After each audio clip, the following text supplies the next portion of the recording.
జీవితంలో ఎప్పుడో ఒక్కసారి ఇలాంటి అరుదైన అవకాశం ప్రజాప్రతినిధులకు వస్తుంది. ఇది సమాజం కోసం ఒక గొప్ప భక్తి భావంతో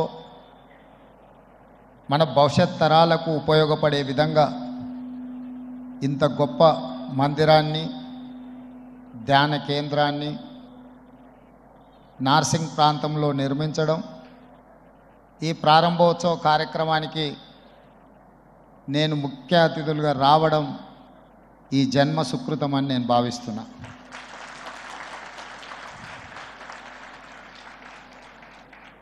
ప్రభుత్వ అధికారిక కార్యక్రమాలలో, ప్రారంభోత్సవాలలో చాలా పాల్గొంటుంటాం, అది వృత్తి ధర్మం.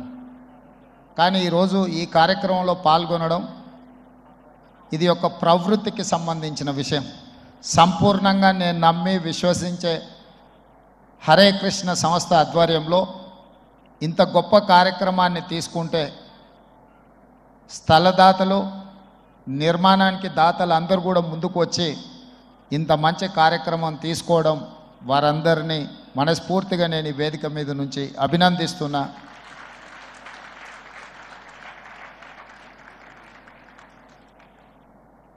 ఈ ప్రాంతం తెలంగాణ రాష్ట్రానికి ఆర్థిక క్షేత్రం. ఇక్కడ మెకానికల్ లైఫ్, కాంక్రీట్ జంగల్. ఈ మెకానికల్ లైఫ్, కాంక్రీట్ జంగల్లో ఒక మనశ్శాంతి వెతుక్కోవాలి, ఒక స్ఫూర్తిని పొందాలి. ఆ స్ఫూర్తి తమ భవిష్యత్తుకు ఉపయోగపడాలని ఆలోచన చేస్తే ఈ మందిరానికి వస్తే తప్పకుండా ఆ స్ఫూర్తి ప్రాంతంలో ఉండే లక్షలాది మందికి, రాష్ట్రంలో ఇతర రాష్ట్రాల నుంచి వచ్చే వాళ్లకు దక్కుతుంది అని చెప్పి నేను సంపూర్ణంగా విశ్వసిస్తున్నా. ఈరోజు ఈ కార్యక్రమం ఇది ఏ ఒక్క వ్యక్తి కోసమో, ఒక్క తరం కోసమో చేస్తున్న కార్యక్రమం కాదు. సమాజంలో ఉన్న చాలామందికి ఒక స్ఫూర్తినిచ్చే విధంగా 430 అడుగులలో ఈ దేశంలోనే అత్యధిక ఎత్తులో ఉండే అతి కొద్ది నిర్మాణాలలో ఈ మందిర కార్యక్రమం ఉండడం, అది తెలంగాణ రాష్ట్రంలో ఉండడం, ఇది తెలంగాణ రాష్ట్రానికే గర్వకారణం అని చెప్పి నేను ఈ సందర్భంగా తెలియజేయదలుచుకున్నాను. ఇంత గొప్ప కార్యక్రమం ప్రభుత్వం చేపట్టినా అంత సులువుగా అయ్యే పని కాదు. ఈరోజు ఈ కార్యక్రమం నేను ఆశిస్తున్న 36 నెలల నుంచి 42 నెలల్లో ఇది పూర్తయ్యి మళ్ళీ మనమే ప్రారంభించుకుంటాము అని నిర్వాహకులకు నా విజ్ఞప్తి. ప్రారంభోత్సవ కార్యక్రమానికి కూడా నేను తప్పకుండా వస్తాను అని చెప్పి నన్ను ఆహ్వానించాల్సిందిగా నిర్వాహకులందరికీ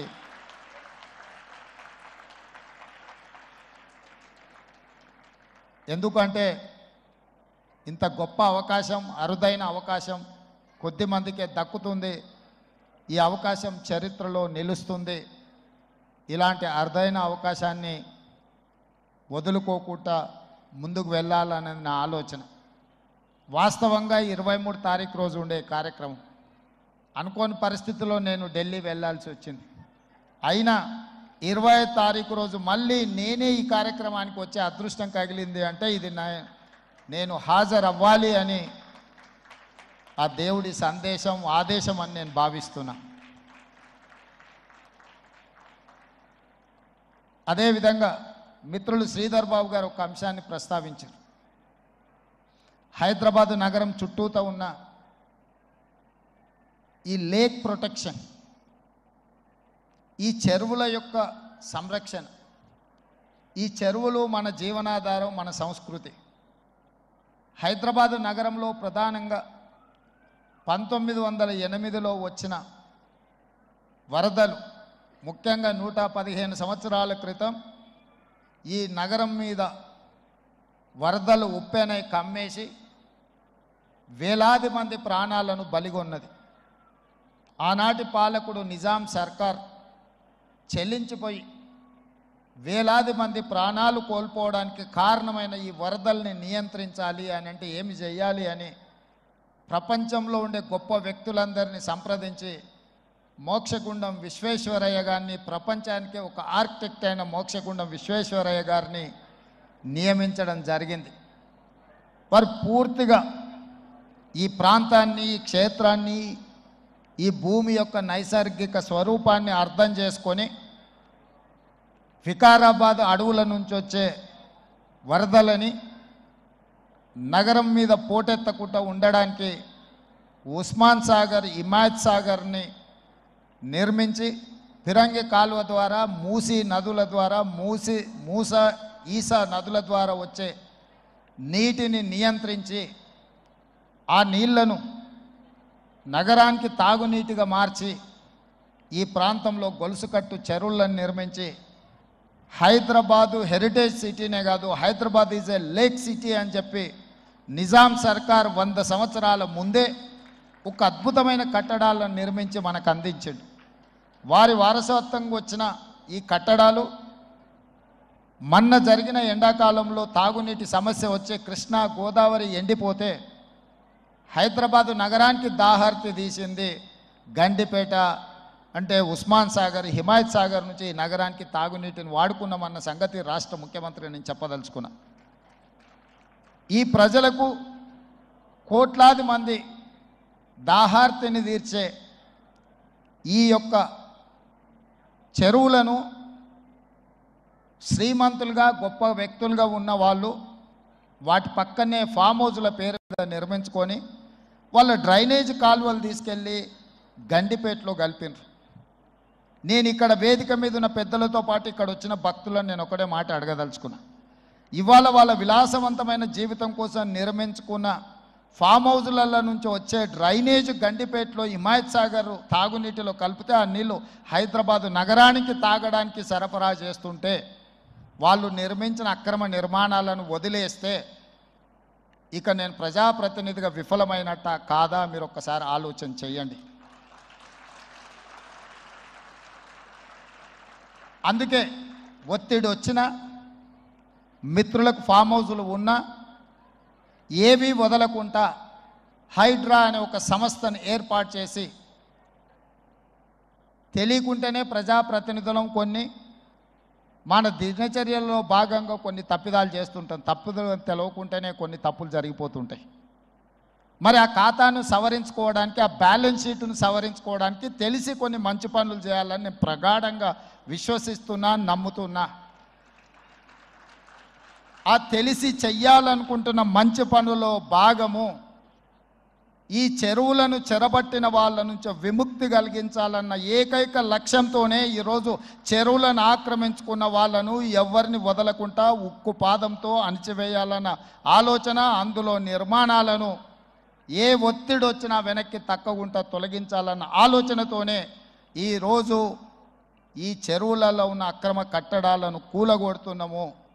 దీనికి స్ఫూర్తి భగవద్గీత అనే కురుక్షేత్ర యుద్ధ సందర్భంలో అర్జునుడు ఆయుధాలను కింద పడేసి రాజ్యం కోసం భీష్మ పితామహుడు, అదేవిధంగా కర్ణుడు, దుర్యోధనుడు, దుశ్శాసనుడు, నా సహోదరులందరూ ఆ పక్కన నించుంటే రాజ్యం కోసం వాళ్ళందరినీ సంహరించడం, వాళ్ళని సంహరించి రాజ్యాన్ని సాధించుకోవడం ద్వారా ఏమి ఉంటుంది, ఏం మనశ్శాంతి వస్తుంది అని చెప్పి అర్జునుడు యుద్ధతంత్రం నుంచి తప్పుకుంటా అన్నప్పుడు శ్రీకృష్ణ భగవానుడు బోధించిందే భగవద్గీత.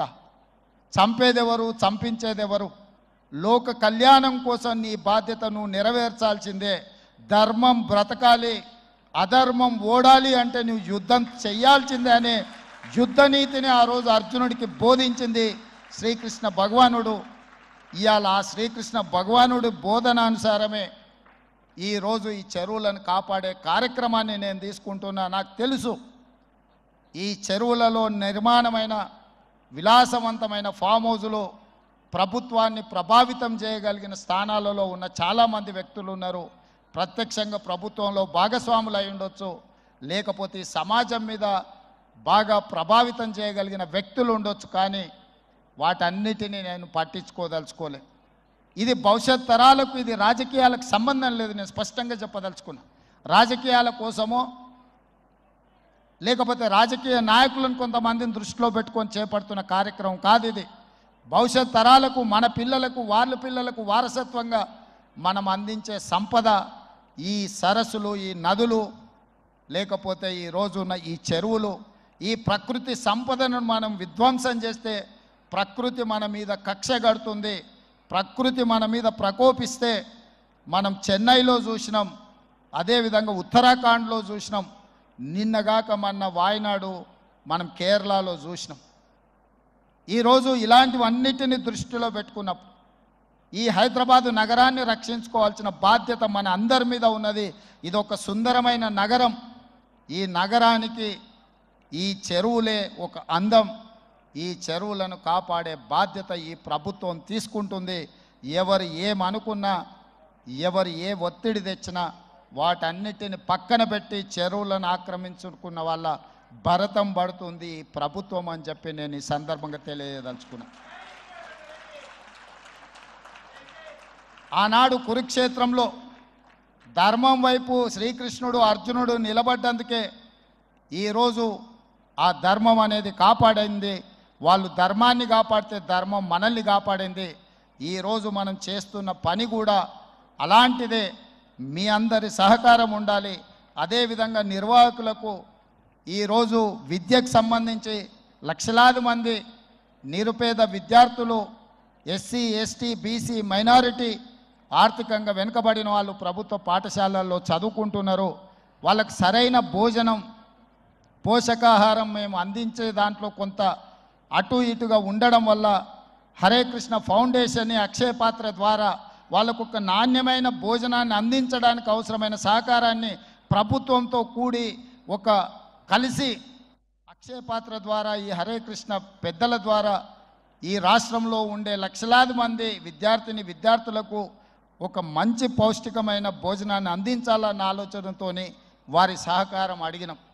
విద్య, వైద్యము మా ప్రభుత్వం యొక్క ప్రాధాన్యత.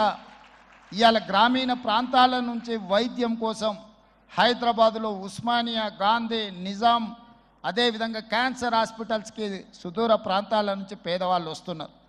ఆపత్తిలో వచ్చిన తర్వాత ఆకలి ఎలా తీరాలనో వాళ్ళకి తెలీదు. ప్రభుత్వం నిర్వహిస్తున్న కార్యక్రమాలు వాళ్ళకి చేరడానికి కొంత ఇబ్బందికరమైన పరిస్థితి ఉంది. అందుకే నిర్వాహకులకు మధు పండిట్ జీ గారిని I have requested to accept this Osmania, Gandhi, NIMS and cancer hospital, wherever the needy people are there. I need your support to serve their food. అక్కడ కావాల్సిన మౌలిక వసతులన్నీ ప్రభుత్వం ఏర్పాటు చేస్తుంది. వాటిని నిర్వహించడం, ఒక నాణ్యమైన భోజనాన్ని వాళ్ళకు అందించడానికి మీ వైపు సహకారం ఉండాలి. మీరు మేము కలిసి ఈ ప్రభుత్వాన్ని ముందుకు తీసుకెళ్తే నిజంగా ప్రజలకు అవసరాలను తీర్చే అవకాశం ఉంటుంది. తప్పకుండా హరే రామ హరే కృష్ణ సంస్థ నుంచి చేపట్టే ప్రతి కార్యక్రమానికి మా ప్రభుత్వం వైపు నుంచి సంపూర్ణంగా మద్దతు ఉంటుంది. ప్రభుత్వం చేపట్టే పథకాలలో కూడా అవసరమైన దగ్గర మీ సహకారాన్ని మేము ఆశిస్తున్నాం. మీ సహకారం ఉంటే ఈ ప్రభుత్వం ఒక ఆదర్శమైన రాష్ట్రంగా తెలంగాణ రాష్ట్రాన్ని తీర్చిదిద్దుతుందని తెలియజేస్తూ మరొకసారి భక్తులకు, దాతలకు, నిర్వాహకులకు అభినందనలు తెలియజేస్తూ, దాతలు వీలైనంత మేరకు ఈ హరే కృష్ణ ఫౌండేషన్కి మీరు సహాయం అందిస్తే అది పేదలకు చేరుతుంది. పేదలకు మీరు అందించాలనుకున్న ఏ కార్యక్రమైనా వీరి ద్వారా చేరుస్తే తప్పకుండా పేదలకు చేరుతుందని సంపూర్ణంగా నేను విశ్వసిస్తున్నా. ఈ కార్యక్రమాన్ని కొనసాగించాల్సిందిగా కోరుకుంటూ మీ అందరి దగ్గర సెలవు తీసుకుంటున్న మిత్రులారా, ధన్యవాదాలు.